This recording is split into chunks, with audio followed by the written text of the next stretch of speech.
What's up, bud? Whatever, bro. Just do me a favor, step on out. You are being recorded. Huh? You are being recorded. You both have identification on you? No, I don't got no. Okay. You got ID on you? Which one? There's two of them here. No one's yours? Okay. So whose truck is this right here? Whose truck is this? His. What's his name? Shadir's. What is it? Shadir's. Shadir's? Chad. Chad? Where does he live? Not sure. What's that?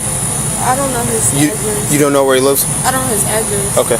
Yeah, where he lives. Yeah. Where do you live? I live off campus. What's the exit? 24. 24?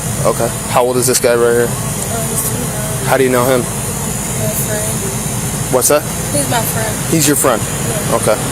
How old is he? 29. 29? Okay. Where does he live again? I don't know. Oh, you don't know where he lives? Okay. No problem. You know what time it is? Like 30. Yeah. You're on private property? So you are trespassing? We ain't know that. Okay. Man, you sweating bad, brother. It's hot, ain't no air in there. What are you talking about? Right there. What are you talking about, bro? That shit like that shit. You crazy, bro. She got it cranked up. Alright.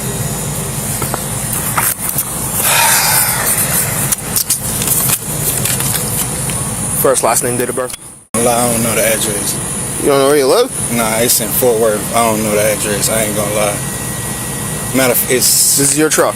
Nah, this ain't even my truck. So you're using somebody else's truck? Yeah. Why? Just I came to see her. They know you're using. Yeah, they know I'm. What's the person's name that you're using their truck? Jason. What's his last name? Jason Lee. Lee. Yeah. He knows you got the truck. Yeah, the TGA. I work for him. TGA, the working company. The more landscaping. Okay. Damn, bro, you sweating bad. Yeah, I get hot. You got your shirt off and everything, and you still sweating. Yeah, I get hot. So you don't know where you live. You just live out in Fort Worth, but you don't know where you live. I want to say is You know where you are right now? You on the opposite side of the Metroplex. You ain't even close. yeah, like I say, we was at a party and then Where was the party? Met over here. Where was the party? Where cousin them stayed? Mansville. In Arlington? So then you drove all the way back here, even though he lives in Fort Worth. She stay over here. Right. She stay over here. here. I know. So I know where she lives. Yeah, I know where she's at. Closer to her. Okay. Okay, so you don't know where you live. Yeah, it's You moved out here? No, not out here. Somewhere else. Yeah, where I'm at. I ain't been staying there long. That's what I'm telling you. Okay. That's why I don't really know the area like that. I'm from Brooklyn. I've been here for 3 years. I ain't been here that long. I know where I live. I know the street. I know the county. I know the police department. I know the sheriff's office. I know all that. It's not hard. I ain't been here that long, bro. I ain't gonna lie to you. How long? Like a couple months. But even a couple months, you from say Louisiana or wherever, you would know where you live. I'm telling you where I live. You ain't totally clear on it. And I'm gonna have to do a little searching right now. You both detained. You ain't leaving. Right, You understand me? Cool. You detained. You detained. You ain't going anywhere. Your parents know you're here, or your family members know you're here. Obviously, you're an adult, but they know you're here with this random guy from a party. Yeah, I've been knowing her. I know him. We was just Yeah, at the I've same been. party. I didn't meet Why is he sweating so bad? I'll get him. hot. We just turned the AC on here. Nah. Can't be. No. I mean, I'm a man. Married with 3 kids. This ain't no prostitution, none of that. No, not saying prostitution. Not saying prostitution. That's what I'm saying. I ain't going the prostitution route. I ain't going that route. Oh, okay, I was just making sure. But, whoo, my man getting it up. You know what I'm saying? She's pretty. I know what it feels like when it's working up there. It's working. You got this thing up. I know what that means. What this mean? No, you trying to block from no one seeing you. Block nothing, bro. Okay, all right, okay, not on. all right, no problem. Ma'am, your first name, last name, date of birth. All right. You sit tight right here. You stay in here. Don't go nowhere. You both detained. Yeah, that's good. You dip on me, you go to jail.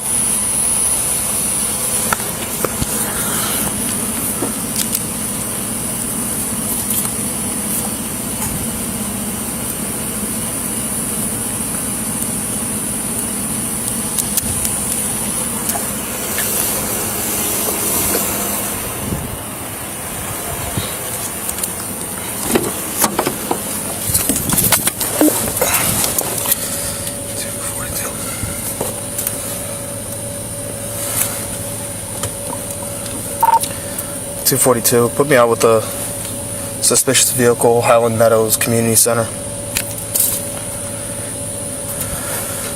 42, go ahead. I'll be out with two suspicious vehicles, Highland Meadows Community Center. One's gonna be a white pickup. No white settlement on it. It comes as Fort Worth.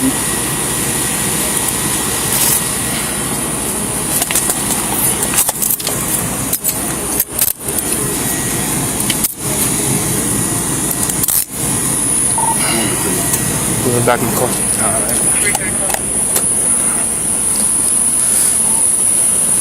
You got anything in your pockets? Nah, just a little cash. Okay.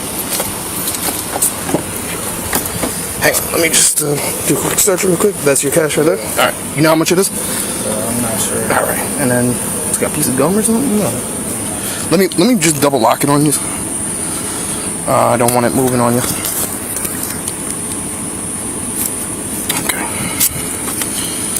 Sick.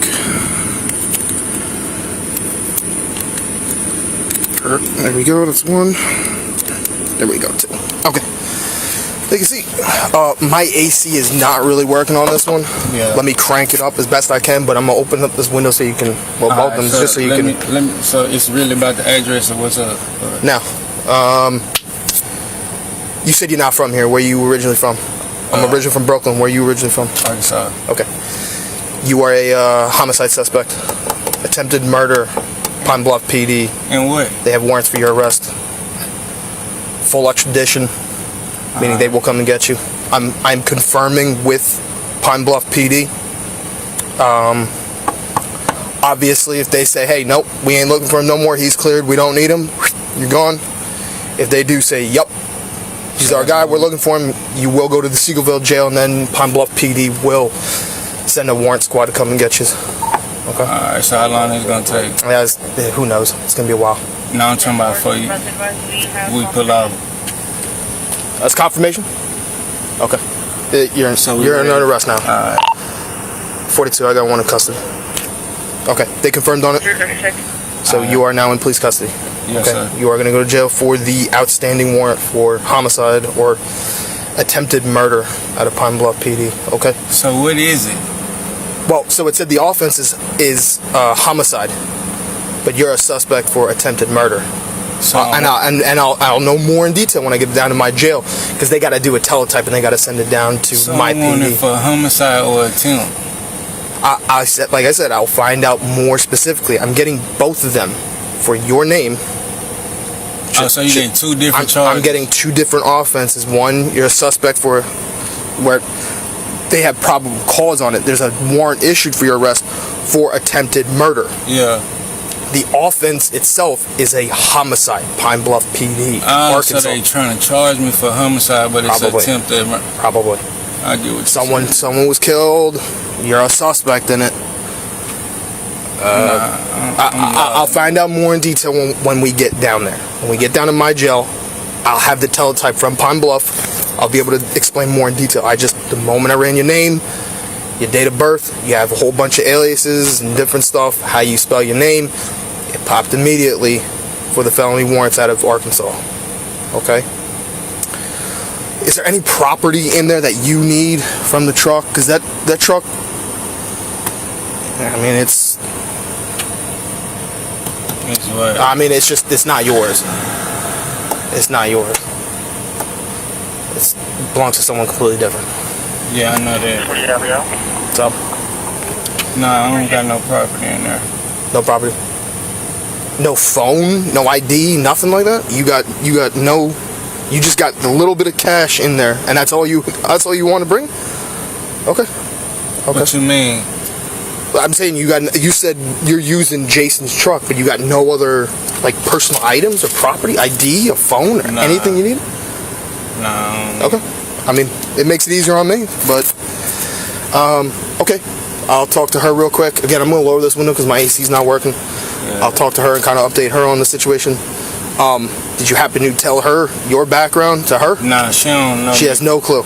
Nah, like I said, it's just a friend. We just met a month or so. Okay. Yeah. All right, Mr. Avery, just hop on in, and again, I'll lower the window so you can get some air. Give me a second. Okay. I was rolling by, and I seen them here, so I looped back around, approached him over here. He had his shirt off. He was sweating. I mean, just pouring sweat everywhere. He was pouring sweat, and couldn't give me a correct story on where he lived. Oh, Fort Worth. I'm not from here, but Arlington, but this, that. Where do you live? She lives on Henley. I met her at a party, this, just everything was completely inconsistent with his story. Gave me an address out of Fort Worth. I look up the address. It's an abandoned, it's like a homeless shelter or something, or lighting place, but it's completely abandoned. I'll put you a tow sheet. Yes, please, thank you. That's hers. You know him very well, or you don't know him at all? You were just having a nice little night with this guy? Yeah, I met him like a couple weeks ago. So you know nothing about his background? No. Well, you better be grateful that you're going home tonight, because the dude is a homicide suspect out of Pine Bluff PD in Arkansas. So you go home and you thank the good Lord you're doing okay. All right? You're okay. Okay? Thank you. I was so nervous. Yeah. Think about your son. Don't be up at 3 o'clock in the morning with homicide suspects from Alabama or Arkansas or wherever. Did this come back to a valid vehicle? It does. It comes out of some address in Fort Worth. It's in the return. I ran it.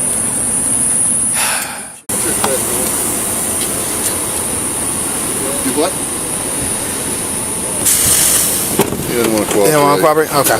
No problem. He gave me the address of 1601 Antonio Drive. It's on maps. It's Fort Worth.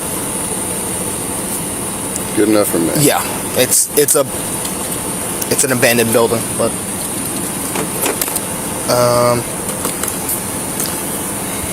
I got this too. Oh yeah, never mind. Let's send Ricky's if you would. All right, I'm gonna go. I'm gonna search the car with him. Yep. Yep. Good stuff. All right. Yes, ma'am. The condoms were mine. I don't want. It's okay. But I just don't want you to think I was You're good. lying. You're good. You're good. Okay. I appreciate you being cooperative, ma'am. Get home safe.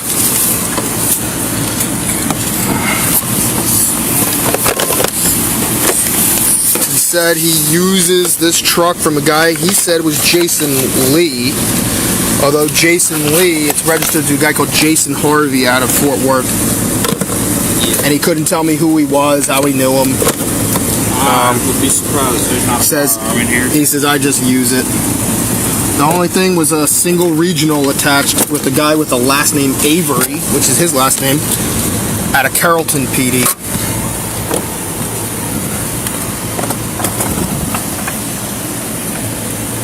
It's on.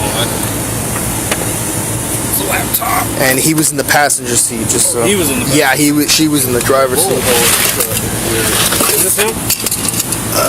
Yeah. Give me a sec. Yeah, I believe so. Looks like him. Yeah. Stop it. Okay.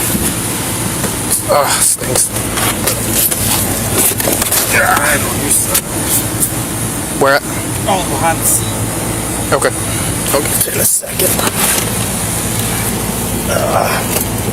Hideaway spot. Yeah, that's what.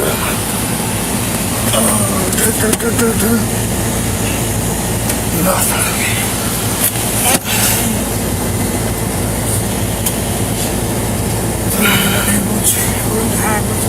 Nah. Looks like he's married. That's sad.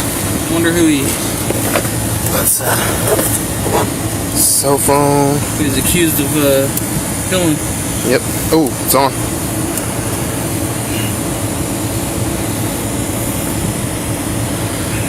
I don't want to search through that without. Shit, man, that I don't want to do right it. up. Yep. I don't want to do a electronic search of it without a warrant. Yeah, we just confiscated both those. Okay. Or seized them. Yeah. You said there was a white bag behind here? You got a big black bag behind the chair. Gotcha. Okay. Let's see what it's probably empty. Cool. TG. No, it's empty. A little short arm can't reach that great thing. Oh yeah, I got you. Papers. Feels like something's in it. Feels like paper in it. Yeah. An iPad and a phone.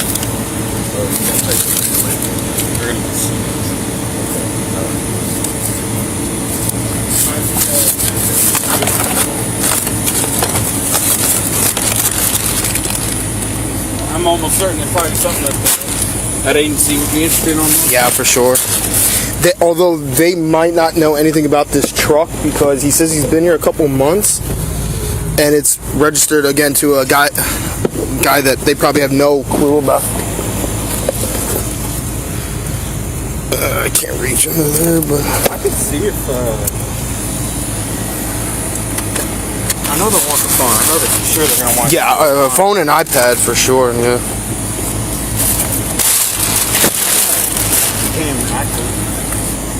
I didn't see the date of it, but okay.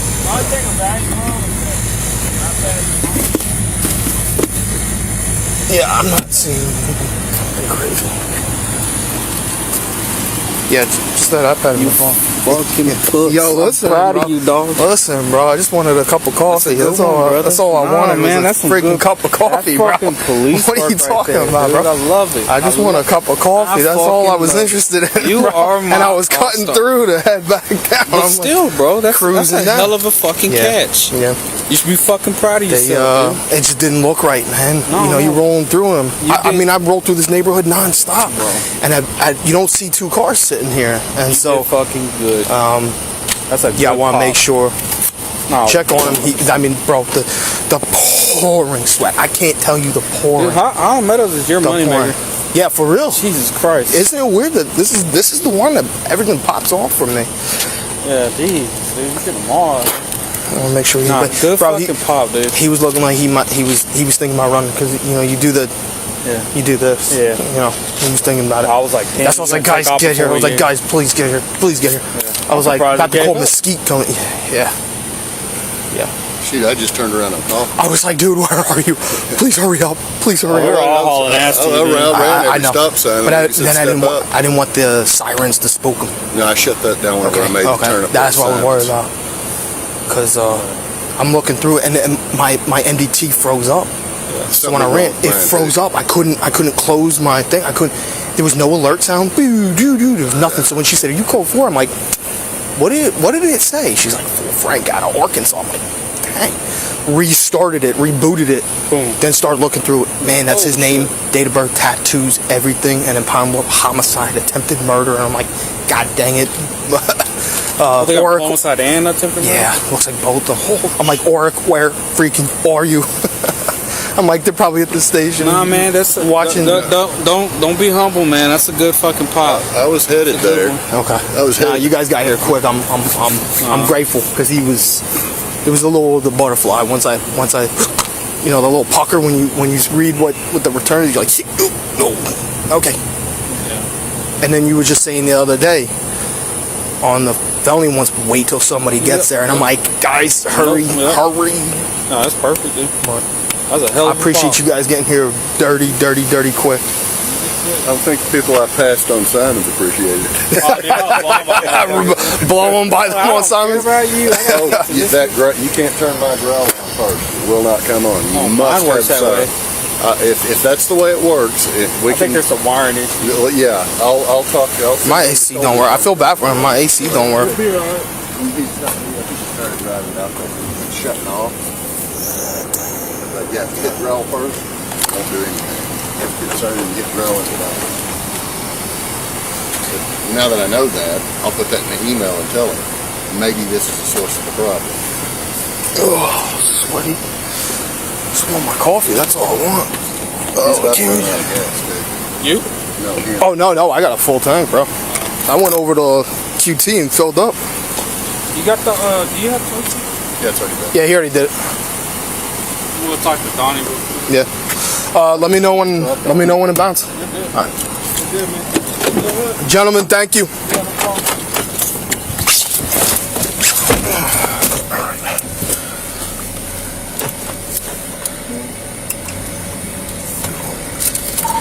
$242. I'll be transporting this subject back to our jail. Starting mileage is 484.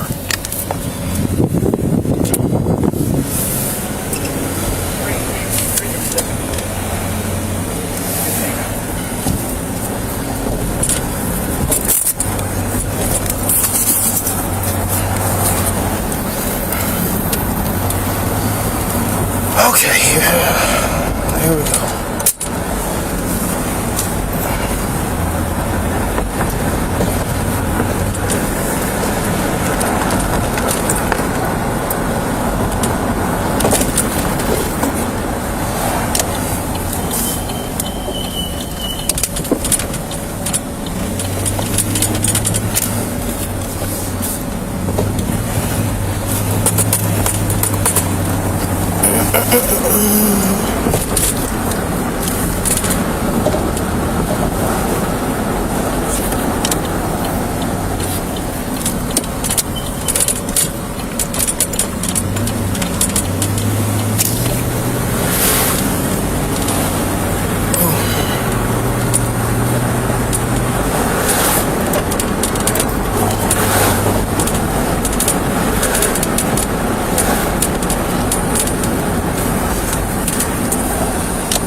$42.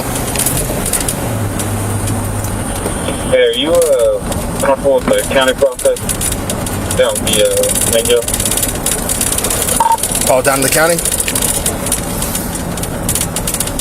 Yeah, let's go ahead and get them secured in the big jail. 10-4. Dispatch, I'm en route to Lou Stoward from this location. Same mileage. 3-8.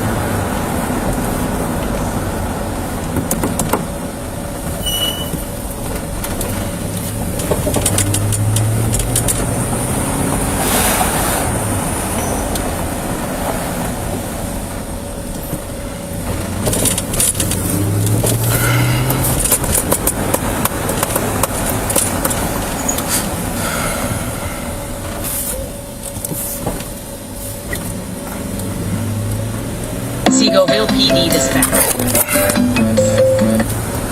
47 to 42. Yes, ma'am. 42. Yeah, he's raising me. Give me a second. Hey, I'm sorry for pulling you back and forth, but just go to the PD real quick and grab that confirmation, because you won't be able to get it county because it's out of state. Telephone. Headed over to Archer. Okay, yeah. Getting the yeah, no worries. Alright, I headed back to Archer. Alright, bye.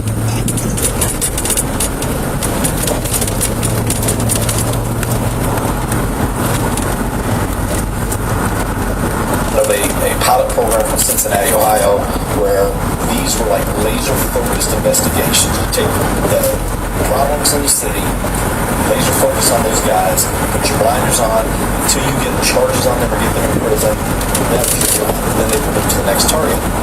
Well, the very first case was the case with Jamarcus Glover, which was Breonna Taylor's boyfriend. And so this is the very first case, and the detective comes to me, the lead of this case, and he says, man, can you look up to see if there's any packages going to 3003 Springfield in Jamarcus Glover's name? And as he moves through, he said postal, and I said, dude, we have zero contacts with postal. A couple of years prior to me going there was a big stink with postal in our department.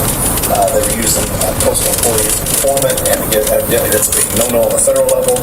And so they took the ball home, and we didn't work with them. So I connected this guy with the smaller department between incorporated cities inside Jefferson County, and I knew they were working with us, so I connected them. They had talked for a couple of weeks, figured out the Glover that Shively had, which was the other department, and the Glover that they were looking at were two different Glovers. So they said the postal inspector said there's no suspicious packages going in. I talked to Shavli. I talked to the lead detective. I said, man, you talked to them, right? You know it's not the same Glover. He said, yeah, I know, I've got to do all these warrants now. I was hoping to just do a written reversal on this guy. I was like, good luck, man. And that was my entire role in this whole investigative process of this. 2 months later, we come and we get an email through All Narcotics, which is about 60 guys, that says, hey, we've got this manpower-intensive warrants coming up. It's 5 places, 4 of them are simultaneous. We need all the bodies we can get. Can you help? I looked on the map at the places. I realized 4 of them were in our deep west end, which is our urban area that's depressed, and that's where I've worked most of my career. And when you do warrants down there, you have 50 to 100 people come out, surround the house, running their mouth, doing all the things. I was like, man, I don't want any part of that. I'll do this little apartment that's 10 miles away. This is all overtime details, so I want to work as little as possible. And to be honest, that's how it is. And I said, I've done 1,000 entries at this point. This one will be easy, right? It's supposed to be a female by herself, no dogs, no weapons, no boyfriends, just her by herself. I said, I'll take that one. I didn't put together 2 and 2 from 2.5 months prior that this is the same address they asked about. So on March 12th, which was a Thursday leading into Friday, March 13th, full moon out, raining, all the signs were there, don't do it. We show up and do the brief, and that's what kind of led us to the door that night. Man, that's crazy. And, as far as you knew, that's all you knew. That's all the information you had. You were going as a police officer, as a sergeant who's done hundreds, if not thousands, of search warrants to do the same exact thing. And I think people need to understand it. The variable of executing a search warrant is there's always a danger factor. You're putting yourself in a significant, position of danger. So, what happened next? Yeah, so we show up, and I had never even seen this house before because, again, we did none of the investigating. 6 of the 7 guys that night were not part of the place-based investigation group. They were just simply guys who were tasked and asked to come help. So when we get there, and I go by and I get a visual on this house, so I know exactly where we're going. We don't hit the wrong house. And I go back and we group the guys up and we gear up. And one of the things I forgot during when we came out from the brief, I'll backtrack a little bit. We came back from the brief. Again, it was pouring down rain. I go to my car with the tools, with the breaching tools and the ram, and realize I have 2 flat tires. So I have to go find a pull car in the building. There's the car behind me had 2 flat tires as well. Someone had obviously come to the parking lot and poked on the tires. So when I'm transferring all my gear from one car to the other, it's pouring rain, trying to hurry to get to our secondary location so we can do our second brief. I forget my tourniquet in the car. Well, when I get there, I realize I don't have it in my vest because I always took it out of my vest and stuck it in my glove box, and I threw my vest in the back seat or the trunk and went on about my normal life. And when I get there, I thought, well, it's just a tourniquet. I'm 20 years on. I've never used a tourniquet in my whole career. I'll be fine. No big deal. That's the only time I've ever needed a tourniquet. That's insane. So that's wild, bro. Friday 13th. Oh my God. Tires flat. Find a car. Forget my tourniquet. All these little signs when you look back, going, man, maybe somebody was trying to tell me, hey, don't go do this. Yeah. But did it anyway.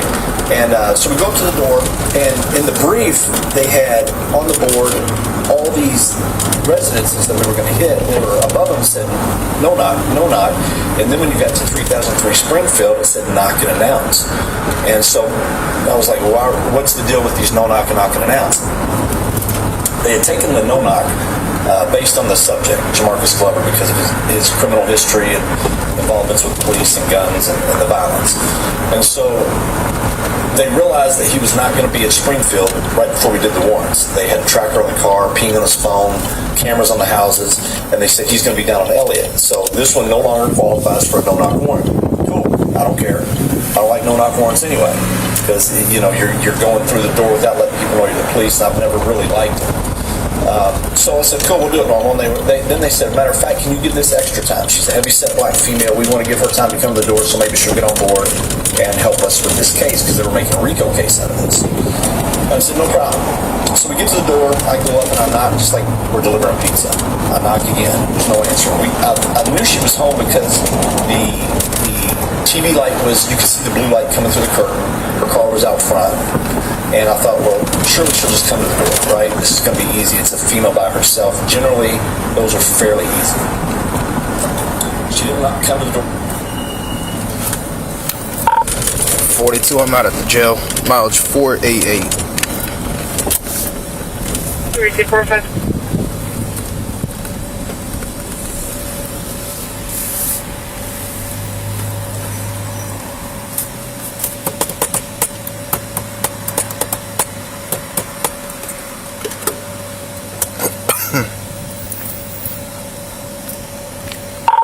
So, thank you.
Alright, we're gonna go to this door right here. I gotta pick up some paperwork, and then so I'm gonna keep you in just a quick holding cell over here, and then So this ain't where we going? nah, we're going Dallas County, downtown Dallas. Alright, let's just put you in. For now, I'm gonna keep the cuffs on. Usually I take cuffs off over here, but we're hopping right back in the squad car. Gotta pick up Pop. Thank you. Alright, so just be a couple seconds. Yeah, get. I get a blanket, bro. Say what? I get a blanket. It'll take 2 seconds, and we're going back in the car headed to downtown. Okay, give me a second.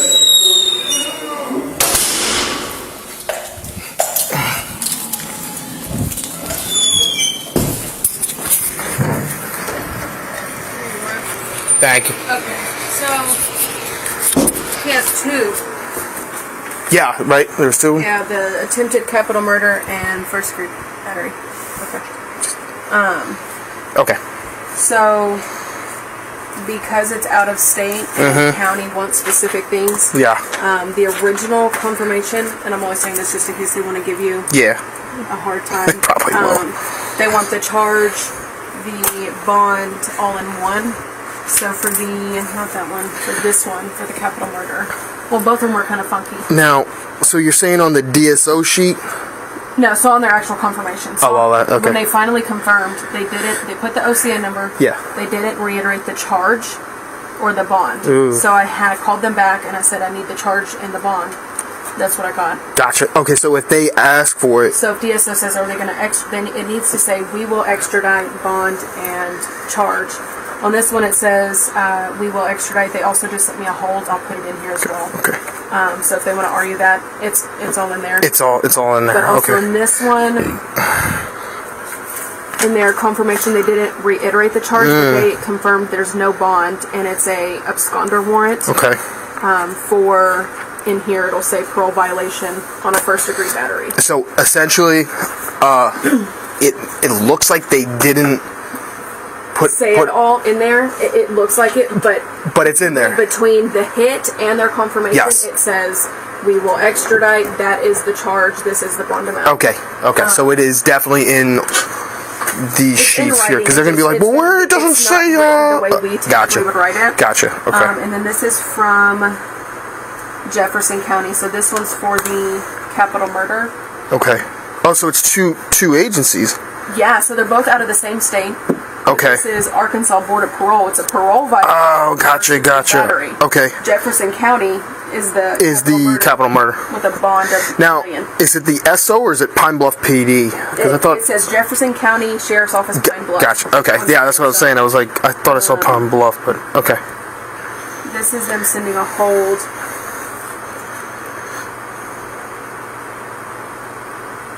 What? Attempted capital murder. Yes. Perpetrating crime with a machine gun. Yeah. That's Terroristic what. Act. Possession of a firearm by certain persons. Prior violent felony. criminal mischief, damage. Oh, okay. It didn't show all that. Yeah, it didn't show all that on it. Those are all Okay. the charges that are attached in, I guess, his main charge. Okay. That's the affidavit. Yeah, so if they have more questions, here's more on there. Yeah, beautiful. Okay. Okay. Yes, awesome. I'll put that on top of the capital. Yep. I'll put the capital. Sweet. I'll overdo that. And then I'll paperclip all of it in case the folder falls or anything. Oh, sweet. Okay. Awesome. Appreciate it. Yeah, I was like, I don't know if county will take that, so I called all. Yeah, no, that was a good call because I would have been getting down there and then it's, hey, you need to come back. I would have been like, nah. 240, go ahead. This is Ricky's en route. That's affirmative. All right, I'm gonna head out. Thank you.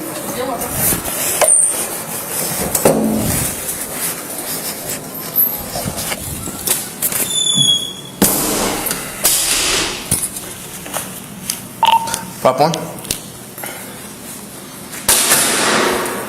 All right, I'm gonna go back out this one. Say what? Oh, you got pissed real quick? All right. Yeah, I'm cool with that. It's gonna be right through here. Give me a second. I'll take the cuffs off so you can pee like a human being.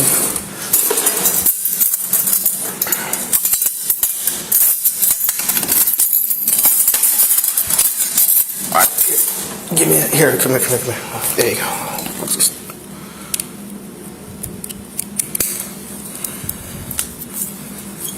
Okay, this one real quick. My bad.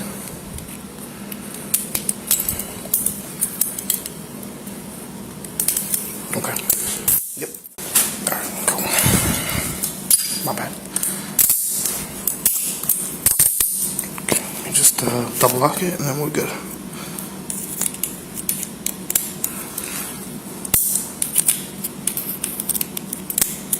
Alright, cool. Alright.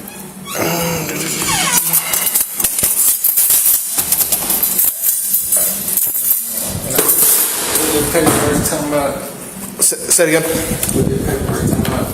I can't, bro, with your Arkansas accent, I can't understand nothing. Say it again. No, I said what that paperwork was talking about. Oh, it's just your warrant from Jefferson County and Arkansas Board of Violation or Board of Probation. Yeah. It's a full extradition out of, again, Jefferson County, Arkansas.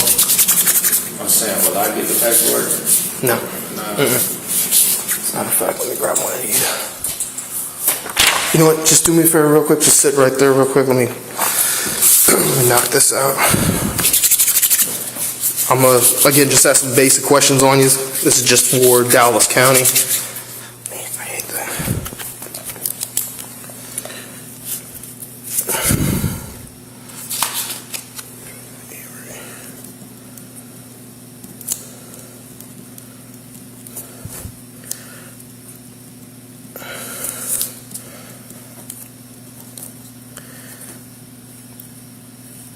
Now the record's up.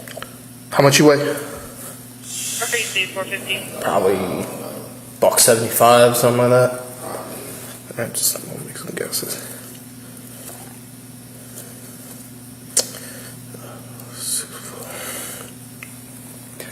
What was your date of birth? 497. 3 what? 497. 9 and 7, thank you.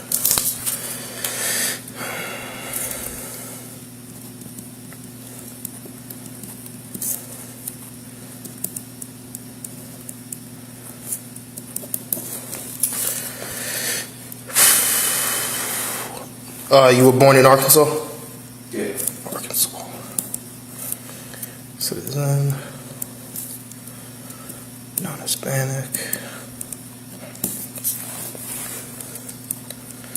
Black hair. Brown eyes.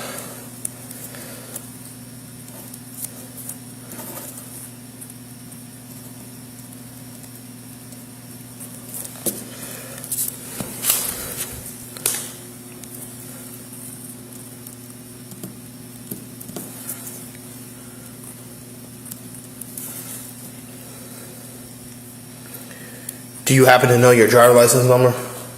Don't have one? I ain't know. Okay. What about an ID card? I don't know that. Okay, no problem. It's all good. It's just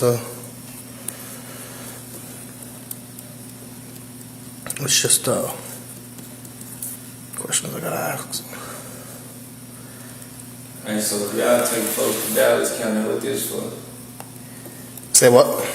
If y'all take folks somewhere else, what this for? Well, I mean, this is the temporary holding. Usually, this is where, we'll bring people temporarily, book them in, and then Dallas County will come and pick them up and bring them if they're going to be staying long term. This is only a temporary holding facility.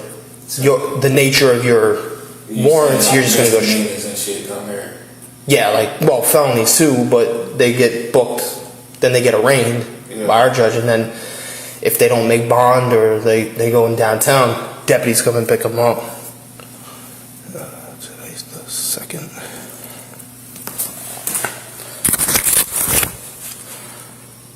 Here's the 2nd. 42, what was the arrest time?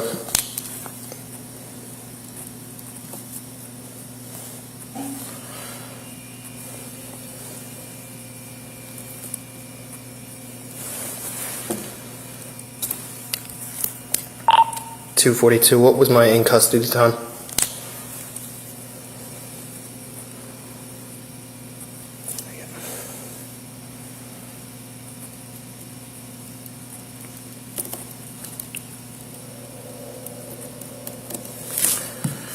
Let's do 3.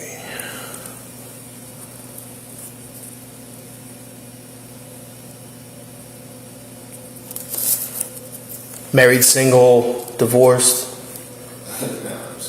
Single? Alright, that's sweet. Have you ever been in Dallas County Jail before? No. Okay.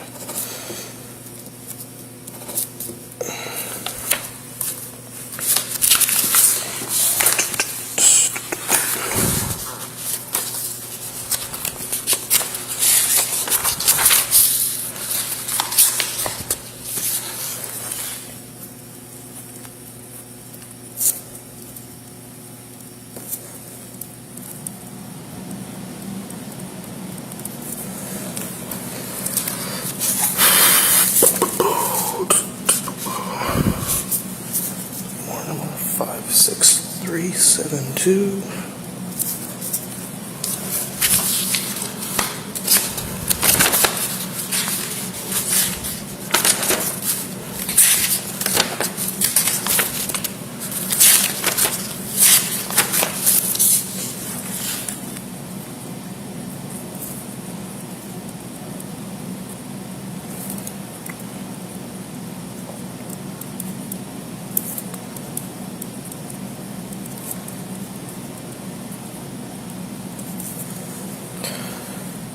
One 75676.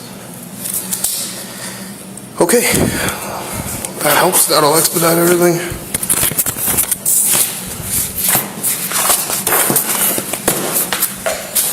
Oh, they get mad if I don't have this. My bad. One more. My bad.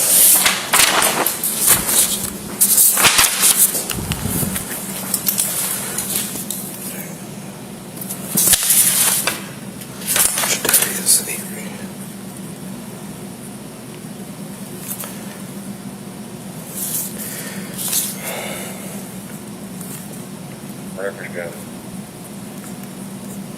Sorry, 420.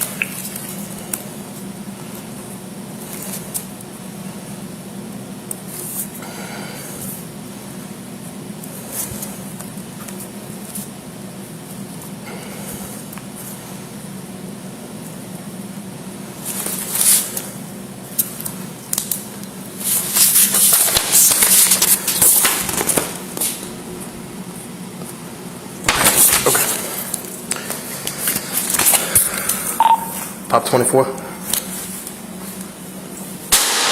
Alright. On through. 40 hours down.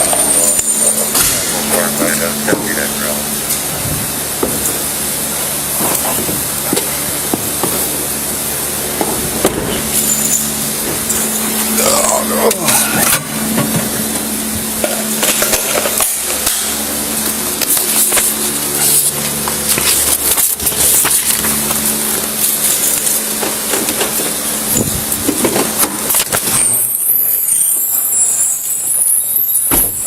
Alright, here we go. Door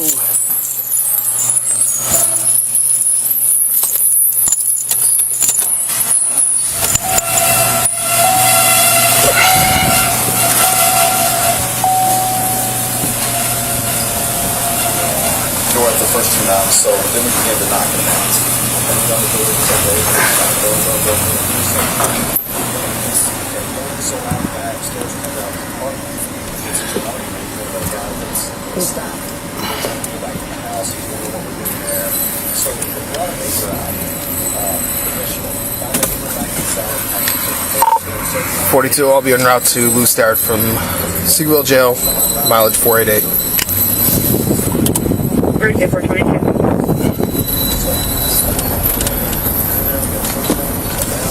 Metro Police. Nobody responded. So I look back at my lieutenant. I go back one more time. I look back at my lieutenant. He said, go ahead. So I kissed the board the first time. It got second time, it almost knocks it over. I can see through the door, see the entire thing. What's up, bro? The guys just said, you guys there. Say it again. Just, you saying just cracking it? Yeah. Okay, alright. It's just, bro, my rear AC is not working for some reason. So I don't want you uncomfortable, but I got the window open here so my air will come up, but if you're getting too hot, let me know. As soon as I turned that corner, something was wrong. This is milliseconds, so your brain is just firing. It's unreal. But I knew something was wrong. There was 2 bodies at the end of this long, dark hallway with the ambient light from the TV coming in. And one was a tall head, one was a short head, and I thought, right now, people are giving up, running, hiding. They're doing something, but I've never had people just waiting in the hallway. And by the time I was registering that, my light gets around, down the hallway. All I see is the end of the weapon. It was a handgun, and as soon as I saw it, the light flashed, I could feel it hit my leg. I returned 4 shots. As he dove out of the way, I stepped behind the door frame, got out of the line of fire, came back in, and put 2 more in the frame where he dove into. And this time the guy behind me had stepped up and started firing over my shoulder because I went down. And unfortunately, his bullet's the one that struck Brianna and killed her. But while all that was going on, the guys were trying to move away from everybody in that doorway. So they're kind of moving out and moving around. And Brett Hankinson, the 3rd guy who fired his weapon in that case, and that's the one that everybody looks at and questions because the bullets came through the side wall or through the windows. And everybody goes, man, why did you shoot that, right? And I asked the same question after the shooting. I'm like, why did you shoot over here? I was just curious because I didn't know either. I've got the same questions everybody else has. And he said, man, when you announced you got shot, because I grabbed my leg and I knew it was bad because my hand was instantly filled with just a bunch of blood. Generally leg shots, if you don't hit a vein or artery, it's just a little bit of blood, but it's not a lot. Yo, you feel the air? It was filling my hand. Oh, perfect.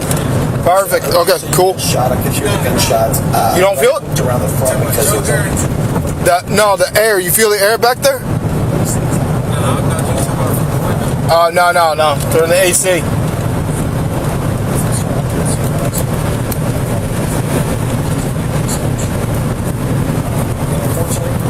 charged on a state level offense. It's a trial. He got acquitted. The defense came back to charge him with basically the same charge but on civil rights violations. It was for that. It was a mistrial, intent to not acquit, to find guilty. They came back and they're retrying him again. We got that case again in October. So just a mess. You go there and you try to do the right thing. You trust the guys in the office that are handing you this side warrant from the judge to be valid. And you go out and you risk, everything you've got to make these arrests or get those drugs off the street, and then all of a sudden you're totally villainized. And the people that are actually committing the crimes are the ones that are kind of held up in the limelight and make heroes. This is jumping ahead here, and I'm probably going to want to go back. But when you were shot and you go down, was it a femoral strike? Did you get a tourniquet from anybody else. How did they extract you? Tell me about that. Yeah, so when I went down initially, I thought, man, I've got to get off my legs, because I knew it was my femoral, because I announced it to Mike Breacher. He was kind of tucked in underneath the steps. He was trapped. He couldn't get out because of the steps, because the gunfire was happening. So I looked straight in the eye and said, man, I've got my femoral. And so I was kind of on one leg on my right hip, and I get up, and I think, I'm going to hit this crossfire. I've got to get out of here. So I hobbled behind the Miles who was shooting, and I wasn't even sure who that was at that moment. And I couldn't, and also, I counted all my shots. I knew exactly how many shots I'd taken. I knew how many shots came out. And then I knew somebody was shooting above me, but I couldn't hear him. My hearing just went kind of tunnel, and I could see, but I couldn't hear. So I get up, and as I'm hobbling out, I was holding my leg, and I knew I didn't have a tourniquet, so I'm looking at the guys that had went to the parking lot, and I'm yelling, I need a tourniquet, I need a tourniquet, give me a tourniquet. So I get to the end, and I had fallen between these two cars because I stepped off the curb with my bad leg, and the knee buckled because I didn't realize the muscles weren't working in it. And the knee buckled, and I went down. I holstered my weapon, and I kind of was butt scooped back between these two cars. My lieutenant grabs the back of my vest, pulls me around the cars, and he didn't have a tourniquet either. And I joke and say, man, lieutenants are lucky to have their guns because they rarely leave the office. He had come just to help out on the sworn. That's why I was still in charge. He wasn't. He's a lieutenant, does paperwork, and we run the squads. And so he didn't have a tourniquet. He pulled his leather belt off, thinking, he works in the movies. Doesn't work in the movies. Put it on. Wow. And by that time, Mike had come out, the Breacher had come out, followed me out, and he was standing on my leg and pulling this belt, trying to get it tight enough, and the blood was just slipping. It wasn't working. So I'm still pushing as hard as I can on this wound. And I'm like, man, this ain't working. We need a tourniquet. Well, about that time, Tony James pops around the corner. He's got a tourniquet. My lieutenant takes. And at least lieutenants pay attention in class because he put the tourniquet on and knew what he was doing there. And he got me fixed up real well. So the amazing thing, Dennis, is, you talked about what awards did I have. I had life-saving awards. I had meritorious unit awards. I had all these things where all these stacks of letters from over the years.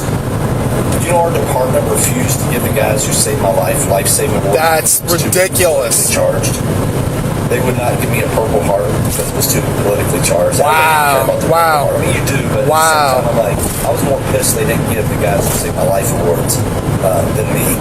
And that's demoralizing for guys. Yeah, for sure. See this stuff in departments, and they wonder why their morale's down, and people don't like command. Well, that's kind of it, because they have no courage. That's it. Wow. So once they got that on, EMS finally showed up. They were on standby. All the lies you heard, wrong department. That's what Big Kamala Harris, LeBron James, all those were putting out on national TV. They had the wrong department. She was asleep in bed. The boyfriend was already in custody. None of those things. Yeah, that's what I heard. And then the fact, they didn't find any weapons or drugs or anything at this house. I'm like, it's true, because when the shooting scene wrapped up, narcotics said, hey, can we go finish this search warrant now? We never searched for anything. And our department said, no, you're done. Lock the scene up, turn it over to the family, we're done. Wow. Yeah. Wow. Unbelievable. One of the questions I had written down earlier was, what is it like to have been shot and have people treat you like a piece of shit? When, we know as a police officer, it's not a glorious thing to be shot. People have to recognize that there is nothing romantic about the idea of being able to tell people around the campfire drinking beers that you've been shot. I've talked to a lot of men and women who have been shot. Nothing about it sounds fun one bit. Not one person said they had a fucking fantastic time and it was wonderful. And I just want to reiterate one thing, and it's a good reminder for everybody in here.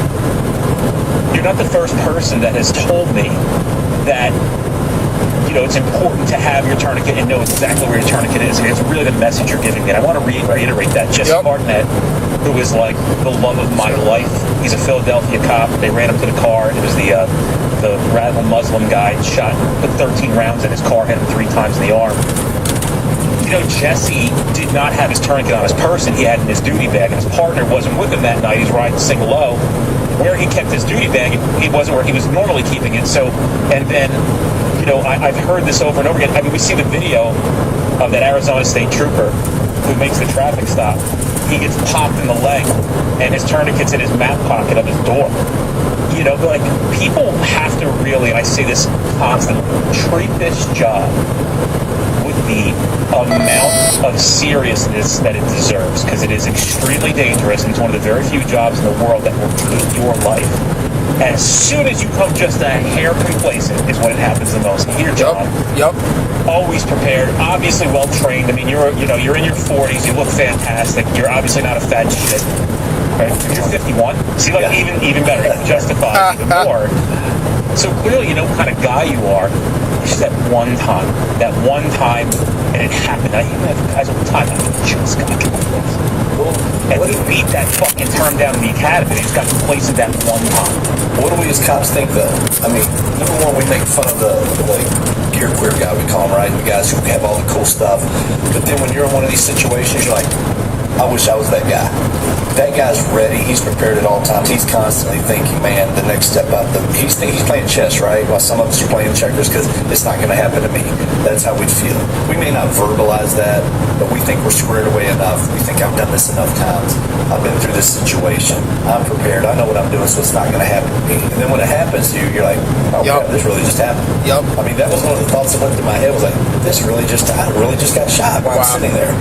And it's just bizarre the mindset that we as cops really do have sometimes. I actually, in the class that I teach for Street Cop, I use an article that was published by a police magazine back in 2023. And it was like the 4 lessons learned from the Breonna Taylor incident. And the 2 that are glaringly obvious, one was, agency transparency. They talk about different announcement methods so that people hear you use a bullhorn. But the one that really jumped out at me, the one that I want to hammer home to every executive leader in this country, and they said it was the importance of a proactive PIO that can combat disinformation. Because you said it yourself, right? The who's who of the world had an opinion on your shooting without all the facts. And that always drives me insane, right? But more than anything, this article says that the only thing they got right about the Breonna Taylor incident was her name, race, and gender. That was it. Wow. And I've heard some of your interviews, and you're honest. I mean, you're super honest. Your agency didn't do much to come out and say, no, that's not what happened, right? Because they essentially painted an assassination. She was asleep, and she got murdered in her sleep. That's what even the reenactments of your entry are so different than what you describe. It's like watching 2 different movies. So, does your agency now, your former agency, do they have like a proactive PIO? What's your opinion on that? Did they ever come out and say, hey, it's not happened? Well, here's the problem with PIOs is we had some good ones. As far as people I liked and that had originally been really good cops. They understood what police go through, the couple that I knew that we had. The problem is they answer to a lieutenant who answers to a major who answers to a chief or a colonel who answers to a chief who answers to a mayor. And if the mayor doesn't want something put out or in a certain way, that's stopped. And the thing I like about sheriffs better than police departments is they're elected officials. They don't have to answer to a mayor. They can do what they answer to the people.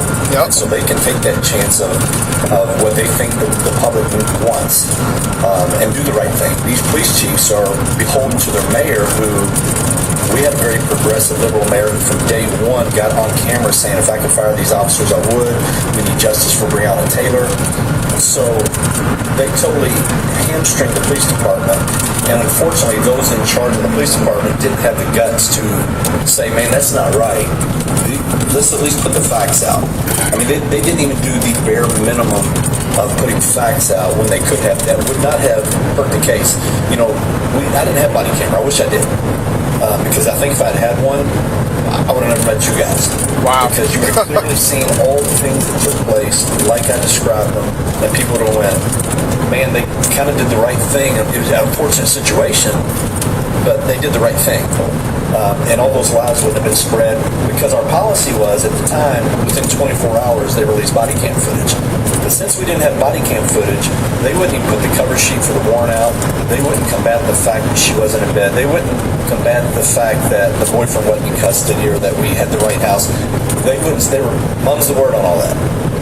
It was simply justice for Breonna Taylor. And I kept going, what is justice? Can somebody define that for me? Because I have no idea. Two follow-ups to that, because I want to hear the truth from you. Because I've watched so many interviews and so many footages and reenactments. Again, two different movies. The first thing was, you said earlier, your unit was just executing a search warrant. This isn't a probable cause complaint that you yourself wrote out or that your team wrote out, correct?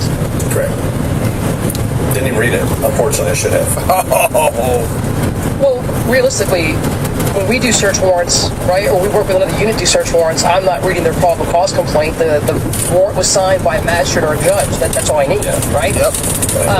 And the second thing was, there was a news article or a news interview where they said that you guys violated your agency's policy by not wearing a body camera. Did your agency have a policy? Did you guys have body cameras issued? No. Two of the guys there had body cameras issued. One because he worked in highway interdiction, so he was required to do it when he was working that job. The other one worked an off-duty job in uniform, and if you did that, you had to have a body cam for that. The narcotics policy was no body cams, because you didn't want to jeopardize informants once you go through the door and get them, because we know how defense attorneys are. They'll get open records, they'll go through, they'll release that to the other defendants and get people killed. It's happened.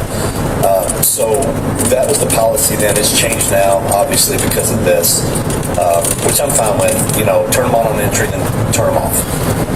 That's the way it should be. But yeah, as far as this stuff getting out, I don't know why. I understand why the PIOs didn't put it out, because they're officers, right? They're like I was. They're low. They don't have much pull, much say. They'll get fired. They'll get pulled. So maybe that's why they didn't do it. I'm fine with that. They didn't have all the info anyway. The chief had. The chief had all the info. 1389 and 741. 135 eastbound between 1389 and 741. Be advised. Okay, so advised they have an all property. What's going to be a minute, I got to change it. Done it himself. 175 eastbound between 1389 and 741. North Highway 175 eastbound between 1389 and 741. No car streets available, operating on all three at 438.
I'm out at Blue Star. The ending mileage is 509.